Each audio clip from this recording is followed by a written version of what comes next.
This is Made for More Living with Johnny Jennings. Online at madeformorerealty.com. So we are back with Sarah Perkins with Blue Water Credit, the premier credit repair shop in the Sacramento region. Right? You guys have like so many reviews. Yeah, so we've been around since 2008. We service all of California. Actually, we service the whole country with the exception of like 2 states that don't allow credit repair. So there's 2 states? I know there's, Georgia, and then there's really strict laws. I believe it's like in Oregon or Washington where that put a cap on the fees that you can charge where it just doesn't even make sense to operate. Yeah. Okay. But other than that, other than those 2 random states, you guys operate nationwide. I almost said worldwide. You operate nationwide. Yeah. And honestly, you guys have been around forever. Yeah. People come and people go, but Blue Water Credit remains. Yep. And it's just because you guys do a great job. Thank you. But what I want to talk about, you had some interesting facts about Gen Z. Yes. And how like they don't even know what influences a credit score. They don't even know what their credit score is. And yet they have on average, what do you say, 70% of them have a credit score above 670. Yep. Is that right? Yep. So yeah, I was doing a little research and it was crazy to find out that almost over half of Gen Z have no idea what's even on their credit or what their credit score is. And then maybe 20% have never even taken a look at their credit. So, but despite that. But they're rocking it. But they're rocking it. So maybe they're just. You said 670? That's not fantastic credit score. Hey, that's better than what, your typical person is. Is that true? That you can get a loan. Yeah. You can buy a house with that. Yeah. But still, at a young age, we're talking about from 13 to 28 years old, right? So they haven't necessarily had enough time to cure that bad credit. So I would assume it would even be higher. 1997. Yeah. So that's the 1997 to 2012. So they'd be 28 years old. So in my mind, like when I was married, I'd bought 2 houses by the time I was 28. It's true, but I think it's a different culture now. I don't think kids are as eager to actually get out and make a life for themselves. They're comfortable with parents paying for everything, but at least they have good credit scores, right? At least, in my opinion, I don't think 670. I don't know if you can answer this, Sarah, but how do they even have credit scores? Like, because this is a FICO credit score. Correct. So they must have some form of a credit card, or maybe mom and dad put them on an account. That's what I do with my kids. I add them as an authorized user to help build credit for them before they're even 18. Well, if you're looking to adopt, I could use some help building some credit. Okay. So to Matt's point though, like they have avenues to generate debt. That's the whole reason why they have a credit score in the first place. Correct. And I mean, with the fact that I know he's saying 670 is not that high, but at the same token, you have to be able to build credit strategically. So there's certain ways to maybe 670 might be a good spot to like land if you have one good credit card, but FICO wants you to have multiple credit cards. They want you to have an installment loan. They want you to have credit that has been open 20 plus years. So it's not necessarily bad, but it could be better, but they don't know how to make it better because they have no idea what even goes into a credit score or where to even check it. Who does though, really? I mean, Blue Water clearly does, but most people don't. Correct. So do you mind sharing, like, kind of, at least for FICO, if somebody's looking to improve their credit score, what are some easy steps they can do? What's influencing their negative score? Things like that. So yeah, let's start with what actually makes up a credit score. So there's 5 components of it. Number 1 for FICO is going to be your payment history. So are you making your payments on time? Do you have collections? Do you have late payments, bankruptcies? All those things are going to be a driver of that 35% of your score. So, wow. So 1/3 of your score is payments. Correct. So this is why when you miss one payment, it can tank 80 to 100 points overnight. So that's why it's so important to keep that payment history as clean as possible. Okay. Next, 30% is going to be your credit utilization. So that's where you're looking at what your balances are compared to what your credit limit is. So I think people have a tendency of putting a lot on their credit card and then not paying it off. So you're penalized for that. So where FICO likes to see it is at 30% or below, ideally at 10%. So if you're talking like $1,000 credit limit, they want you at $100 or less to get the maximum number of points in that category. Even if you pay it off every month? So the thing with paying it off every month is that balance has probably already been reported to the Bureau. So it gets reported when the statement comes out. So most people pay it after the statement. So it's kind of like this revolving door of paying it off, but you're not really getting the credit for paying it off because you're paying it off after it's already been reported. And then you drive the balance right back up and then pay it off. So there is some tricks to that, which I'll go into as far as how to kind of cheat the system there. Interesting. Yeah. Okay. And then 15% is going to be like a mix of credit. So they want to see a couple lines of like revolving credit, like your store cards, your MasterCard, your Visa, installment loan, which are traditionally like your auto loans, educational loans, and mortgage. So they want to see a well balance of different kind of credits to make sure you can handle different kind of payments, essentially. Okay. Then next is going to be the length of history that you've had these cards open for. So they want to see maybe an average of 6 years that you've had credit cards open. So they're going to take, the length that all your credit cards have been open, divide it by the number of cards that you have, and then that's how many years that you have on average. So this is why every time you open a new card, you lower that average length that your cards have been open. So we, encourage people to be very conservative with opening new credit cards and keeping their old ones open. Open and active, or can it just be? You want it sitting open there? and active Okay. because after 6 months, if you're not using it, then the activity doesn't really help you. And then you run the risk of them closing the card for not using it. And then you can lose one of your oldest cards just because you don't use it anymore. Okay. And then the last would be your inquiries or opening new credit. That can, be 1 to 5 points for every hard inquiry, max 20 points that you can lose in that category. But, sometimes that 1 to 5 points is a difference maker in getting, a certain kind of interest rate that can, fluctuate what your house payment's going to be. Mm-hmm. Okay. So I like how you ranked it too. So it's like you started with the things that influenced it the most and then ended with the things that influenced it the least. So that's important for people listening. Like, if you're looking to get a home loan, you can shop around, right? For home loans, what is it, 5 times in 30 days? Usually it's like a window shop that you're allowed within the 30 days as long as you're sticking with the same kind of loan, like a mortgage lender. You can have it pulled and only be counted against you one time. Okay, so I can't go out, try to apply for a mortgage, then a boat, then a car, Yes. then jewelry. Yes, Okay, correct.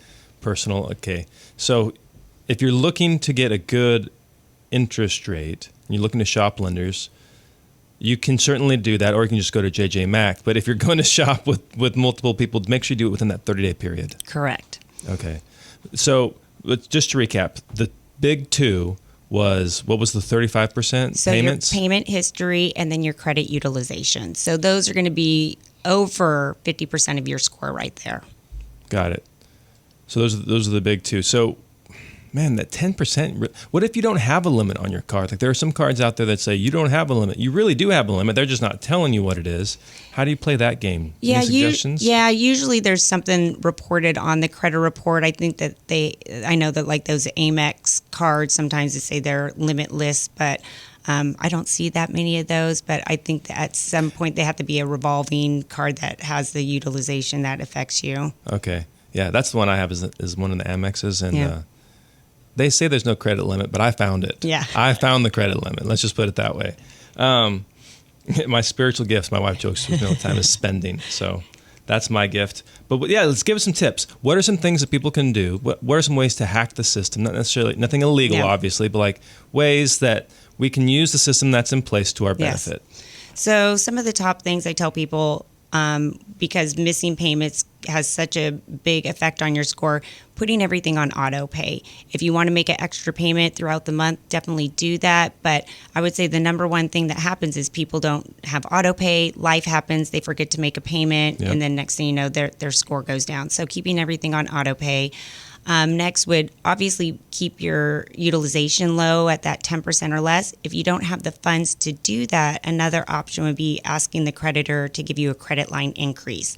So you're essentially lowering your utilization by increasing the ceiling for what your credit limit is. So don't increase your spending. Just Don't increase your the ceiling. spending. Yes, exactly. Okay. Another tip would be if you are lacking or thin on credit history, getting added as an authorized user is a good option. This is asking a family member or friend to add you to a specific credit card, and you essentially inherit that credit history for that particular card on your credit report. So ideally, you want a card that's been open for a while, has good payment history, they keep low utilization, because if they miss a payment or rack that card up, it's going to hurt you just as if it was your own card too. But what if you get added to a credit card, like let's say a young kid, and the credit card history is older than the kid? Like they don't care. They're still saying, hey, that's good. Correct. So yeah, I encourage people, put your kids on it. You're going to get them a good amount of credit history before they even turn 18. But yes, that would count. If they're not old enough, but that card's been open longer than them, they're still getting that credit history for it. Oh, wow. And then just because they're an unauthorized user doesn't mean they have access to the card, right? Correct. I tell people you don't even have to have the card in hand or give that to the person you're adding as an authorized user, because the one downside with an authorized user is if they spend on that card, they're not legally liable for that debt. You are as the actual credit card holder. So they can go on a spending spree, rack up the debt, and then they can't be not prosecuted, but come after legally from the credit card companies. It's kind of like being a cosigner for like a weird way. Yeah, I mean, you can still go after a cosigner Yeah. and have that have a lawsuit against them, but you can't have a lawsuit against an authorized user. So be careful. Don't give the card out. Be smart about it. Hold on to the card is what I would recommend for the authorized user. So you mentioned earlier that you pay your credit card like every couple days. Correct. Is that to keep the credit utilization low? Correct. So how I mentioned that the creditors report typically once a month to the bureaus, and usually that coincides with when your statement comes out. So most people get the statement and then they have a due date maybe like a couple weeks later. So then you pay it off, then you rack up the debt again, and then it gets re-reported on the next statement. So you're not getting really credit for paying it off. So we usually say make those multiple payments throughout the month. So when that statement balance comes out, it's a lot lower than if you would have just let the debt accumulate, or go on and find when your statement date is and make a payment like a week before. So then you're actually getting credit for what you bring your credit card balance down to, whether it's 0 or under the 10% limit. That makes sense, because I pay mine off every single month. Yeah. But if I'm paying it off after the statement comes out, then your utilization is essentially going to be whatever your balance is compared to your limit with that statement. Got it. Okay, well that doesn't cost anything. You just pay it off a couple days earlier. Correct. And you don't have to do it all the time. I mean, but if you know that you're going to be out there shopping for a loan, that is one thing you can get in the practice of doing maybe a month or two beforehand and seeing how much it helps increase your credit score. Okay, so you've given us some options to add people on as an authorized user, diversify your credit amount, keep the balance low, ideally below 10. If you can't keep it low, see if you can increase the limit to help with that. Yes. What if you're trying all these different things and it's just not enough? Like that, you need more help than just what we've outlined here. Like when is a good time to call Blue Water Credit? So at Blue Water Credit, we do help people rebuild their credit. We're mainly working with people that do have derogatory items on their credit, whether it be late payments, collections of some kind of nature, fraud. But we are always willing to do a risk-free consultation, take a look at your credit, and let you know ways that you can improve your credit on your own, and let you know if you have items that are things that we can work on. We also do debt negotiations, so maybe you aren't worried about your credit score, but you have debts out there that are with collections or debt buyers that you want to negotiate down for a lesser amount, don't want to do bankruptcy. That's another service that we offer, as well as we have attorneys that help with any kind of fraud issues. Got it. So it sounds like if you just have questions, just give Blue Water Credit a call. Yes. And they will help you out. What's the best way to reach out to you? Just Google Blue Water Credit or? Yeah, so we have our website, bluewatercredit.com, our number 916-315-9190. We also have a new product out there. It's a free Credit Boost Audit, and you can either find it on our website or yourcreditplanner.com. We'll walk you through uploading your credit report. We'll review your credit report and shoot you an email with like 3 to 5 actionable items of things that you can do on your own that we're identifying by looking at your particular credit report. Well, that's really cool. To increase your score, and then let you know if you do have items that we can possibly work on. And from there, you can just book that risk-free consultation with us. And it doesn't cost anything. So where do they go to submit that? So yourcreditplanner.com. Okay. And then, you do have to pull a credit report, but when you pull your own credit report, it doesn't count as a hard inquiry. It's a soft inquiry. Usually you can do one for $1 for a trial and then cancel it, upload it, and then, we have it reviewed, and then you get a real nice email back with those actionable items specific to you. Where are some great places? Because what I've heard, Credit Karma is not that accurate. If you're looking to get an accurate credit score, where are some good places to do that? So depending on what you're looking to do, so the first one is going to be a free website. If you're not concerned with your score, but you just want to know what's on your credit, because like we talked about, Gen Z's not checking their credit there. I don't know if it's a cost thing or anxiety thing, but I tell people go to annualcreditreport.com. It used to be you can pull one free credit report from each of the bureaus once a year. They now changed it. You can do once a week if you really wanted to. Oh, wow. So that way you can at least see what's on your credit report, because Credit Karma only covers 2 of the bureaus, not all 3. And creditors can report differently to different bureaus, and same with collections. So you kind of want a whole picture of what's on each 3 of those bureaus. So, but unfortunately, they don't do a score. Where we do recommend, if you want to score, especially for a big purchase, if you don't have a lender like JJ that you're working with already, go to something like myfico.com.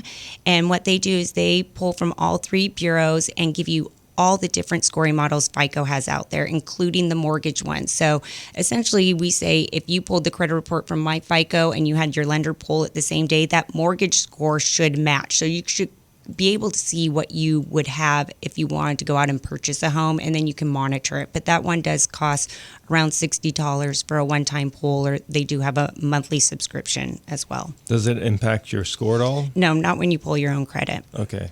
All right. Well, I like the cheaper option. What was that one? The annualcreditreport.com. Annualcreditreport.com. Don't be fooled by the name. You can pull it every week if you want. Annualcreditreport.com. So you get that info, upload it into... what was your free tool again? The yourcreditplanner.com. Yourcreditplanner.com.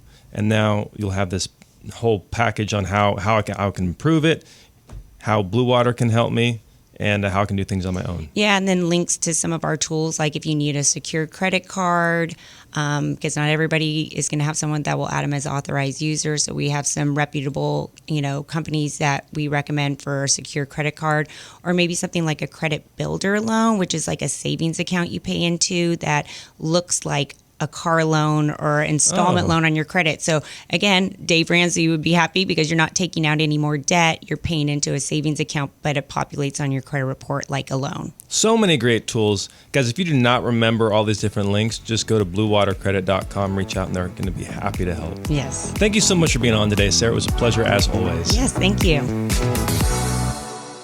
So if you're anything like my parents, you're thinking about retirement, maybe you want to move out of state, or maybe just downsize here in the greater Sacramento area from that 2-story home you're living in, or maybe it's just too big and too much work. Well, reach out to my friend Johnny Jennings with Made for More Realty, because he has a proven record of getting the most money possible for your home in the shortest amount of time. He even has this program where he'll get you at least 3 cash offers on your home in as-is condition. He's trustworthy. He's got great character, integrity, and he's genuine and just a nice guy. So all you got to do is Google Johnny Jennings with Made for More Realty. Just Google Johnny Jennings with Made for More Realty and get more for your home.